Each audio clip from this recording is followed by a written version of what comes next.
Hello प्रिय विद्यार्थियों, Hindi online class में स्वागत है आपका। और आज आप पढ़ रहे हैं सेनापति का नेक्स्ट पैराग्राफ, जिस प्रकार से दामिनी दमक सुर चाप की चमक श्याम घटा की झमक अति घोर घन घोरते कोकिल कलापी कल कुचत चित सीकरते शीतल समीर की झकोरते सेनापति आवन कयो मन भावन सु लाग्यो तरसावन विरह जुड़ जोर से आयो सखी सावन मदन सरसावन लाग्यो बरसावन सलील चौ ओरते। सबसे शानदार अनुप्रास अलंकार के उदाहरण इसमें हैं। और सबसे पहले इसको देखते हैं कि इसमें कवि ने साहित्यिक ब्रज भाषा का प्रयोग किया है। वियोग श्रृंगार रस का उत्कृष्ट उदाहरण है और भाषा के पद गेय हैं। गेय मतलब गाने योग्य हैं। शब्दार्थ देखिए इसके। दामिनी यानी बिजली, दामिनी यानी बिजली, दमक यानी चमकना, सुरचाप यानी इंद्रधनुष की यानी कि चमक यानी चमक, शाम, इस शाम शब्द को आपको यहाँ लाना है, यहाँ ला के श्याम घटा तो काले बादल हो जाएंगे। इसका अर्थ क्या हो जाएंगे? काले बादल। श्याम घटा काले बादल की झमक यानी झड़ी, झमक यानी झड़ी, अति ज़्यादा घोर घनघोर, घोर घनघोर यानी उमड़ गुमड़ कर छाने वाले, कोकिल यानी कोयल, कलापी यानी मोर, कल यानी आवाज़, कूचत यानी गूंजती है, जित तित इधर उधर, सीकर पानी की बूंदे, शीतल ठंडी, समीर यानी हवा, झकोरते झोंके, झकोर यानी झोंके। सेनापति कवि का नाम है। आवन कयो है, आने के लिए कहा है। मन भावंसु, मन को भाने वाले से, मन भावंसु यानी मन को भाने वाला मतलब प्रियतम, लाग्यो लगा, तरसवन तड़पाने में, विरह जुर, इस विरह रूपी ज्वर, विरह और ज्वर को एक ही मान लिया गया, रूपक अलंकार है। जोरते यानी जोर से, आयो आया, सखी सहेली, सावन सावन का महीना, मदन, मदन यानी कामदेव, मदन का मतलब होता है कामदेव, सरसावन उत्पन्न करना, आनंद उत्पन्न करना, सरसावन का मतलब है आनंद उत्पन्न करना। और आगे देखिए, लाग्यो है, लगा है, बरसावन बरसने में, सलिल यानी पानी, सरसावन का मतलब व्याकुलता भी होती है, सलिल यानी पानी चारों ओर से, चारों ओर से। अब इसका अर्थ देखिए। आपका इसका अर्थ देखने के लिए थोड़ा सा ये करना पड़ेगा कि पहले इस लाइन का अर्थ देखना पड़ेगा, फिर ऊपर वाली लाइन का अर्थ देखना पड़ेगा। तो आप देखो, श्याम घटा यानी आकाश में काले बादल छाए हुए हैं, अति घोर भयंकर रूप से उमड़ गुमड़ करके छाए हुए हैं। आकाश में काले बादल, बादल जो है उमड़ गुमड़ कर छाए हुए हैं, उनसे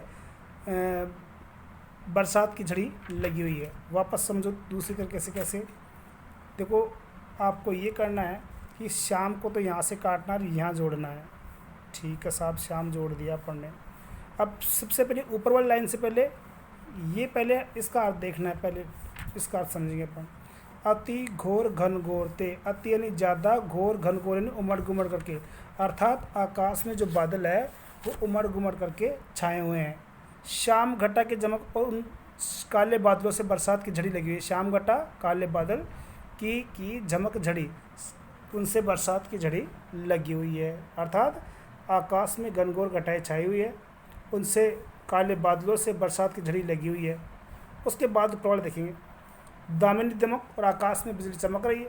दामिनी दमक यानी आकाश में बिजली चमक रही है। सुर चाप की चमक और इंद्रधनुष भी चमक रहा है। दामिनी दमक यानी बिजली दमक रही है, कड़क रही है। दामिनी दमक यानी बिजली, दमक यानी दमकना है, चमकना है, कड़कना। सुर चाप की चमक और इंद्रधनुष भी चमक रहा है। और श्याम घटा की चमक अति घोर घनघोर, श्याम घटा यानी काले बादलों से चमक यानी बरसात की झड़ी लगी हुई है। अति घोर घनघोर है और बादल जो है वो घनघोर रूप से आकाश में छाए हुए हैं। कोकिल कलापी अनुप्रास अलंकार समय। कोकिला कोयल, कलापी यानी मोर, कल यानी आवाज़, कूचत यानी गूंजती है, जित तित इधर उधर। और बरसात के मौसम में, महीने में कोयल और जो मोर है उनकी आवाज़ है वो इधर उधर गूंजती हुई सुनाई पड़ रही है। कोकिल, कोयल, कलापी, मोर, कल आवाज़, कूचत है, गूंजती है, जित तित इधर उधर गूंजती हुई सुनाई दे रही है। क्योंकि बरसात होने पर आपको पता है कोयल भी बोलती है और मोर भी बहुत ज़्यादा बोलते हैं। तो बरसात होने पर इनकी आवाज़ जो है वो हर तरफ सुनाई दे रही है। कोकिल, कोयल, कलापी, मोर, कल यानी आवाज़, और वह आवाज़ भी कम कैसी, व्याकुल करने वाली जो आवाज़ है। गूंजत है, गूंजती है, जित तित इधर उधर से। आगे देखो, सीकरते शीतल, इसको लाइन को देखना, समझो इस प्रकार से। सीकर पानी की बूंदों, ते से शीतल ठंडी, यानी पानी की बूंदों से ठंडी समीर हवा झकोरते झोंके के साथ बह रही है। अर्थात सीख करते शीतल, यानी सीकर का मतलब होता है पानी की बूंदे, शीतल यानी ठंडी, समीर यानी हवा। तो पानी की बूंदों से युक्त ठंडी हवा की झकोरते के झोंके बह रहे हैं। पानी की बूंदों से युक्त ठंडी हवा के झोंके बह रहे हैं। सीकरते पानी की बूंदों से शीतल ठंडी समीर हवा की झकोरते झोंके से, अर्थात पानी की बूंदों से झोंके, हवा के झोंके बह रहे हैं सब तरफ। सेनापति आवन कयो मन बावन, सेनापति कवि कहते हैं कि गोपी कहती है, या एक विरहणी कहती है, इसको इसमें ये तय नहीं है, आप कोई भी लिख सकते हो, या तो विरहणी कह दो, विरहिणी, जो विरहिणी किसे कहते हैं, जो अपने पति या अपने प्रेमी के वियोग में व्याकुल होती है, उसको विरहिणी कहते हैं। सेनापति अवन कयो मन बावन, सेनापति कवि कहते हैं कि उस विरहिणी का जो कहती है कि आवन कयो मन बावन, मेरे मन बावन ने, मेरे पति ने, मेरे प्रेमी ने मेरे को आने के लिए कहा था सावन के महीने में। लाग्यो है तरसावन विरह जुर दौड़ते, हे सखी लाग्यो लगा हुआ है, तरसावन तड़पाने में, विरह जुर विरह रूपी जो ज्वर है, बुखार है, वो जोरते, मेरे विरह रूपी जो ज्वर है मेरे को जोर से तड़पाने में लगा है। अर्थात उसका जो वियोग है वो बुखार की तरह मेरे को तड़पा रहा है। जिस प्रकार से बुखार होने पर पीड़ा होती है, उसी प्रकार से उसका विरह जो है, उसका वियोग जो है वो मेरे को तड़पाने में लगा हुआ है। लाग्यो है तरसावन, लगा हुआ है तड़पाने में, विरह जुर विरह रूपी ज्वर जोरते जोर से, तो वो जोर से मेरे को तड़पाने में लगा हुआ है।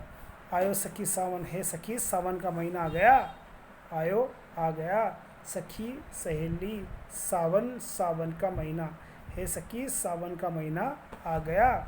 मदन सरसावन, और ये मदन यानी कामदेव, सरसावन व्याकुल, जो काम वासना है वो मेरे को व्याकुल करने में लगी हुई है, कामदेव जो मेरे को व्याकुल करने में लगे हुए हैं। आयो सखी, हे सखी सावन का महीना आ गया, मदन सरसावन, अर्थात कामदेव मेरे को तड़पाने में, व्याकुल करने में लगे हुए हैं, अर्थात काम वासना मेरे को तड़पा रही हैं। लाग्यो है लगा है, बरसावन बरसने में, सलिल पानी चौ ओरते, चारों ओर से पानी बरसने में लगा हुआ है। चारों ओर से कहाँ से, बादलों के रूप में, बरसात के रूप में, और मेरी आँखों से भी जो है उनके वियोग में पानी बरसने में लगा हुआ है। लाग्यो लगा हुआ है, बरसावन बरसने में, सलिल जल चौ ओरते, चारों ओर से जो है पानी बरसने में लगा है। इस प्रकार से आपने ये देखा, और फिर कल लास्ट हो जाएगा इसका, देखते हैं फिर।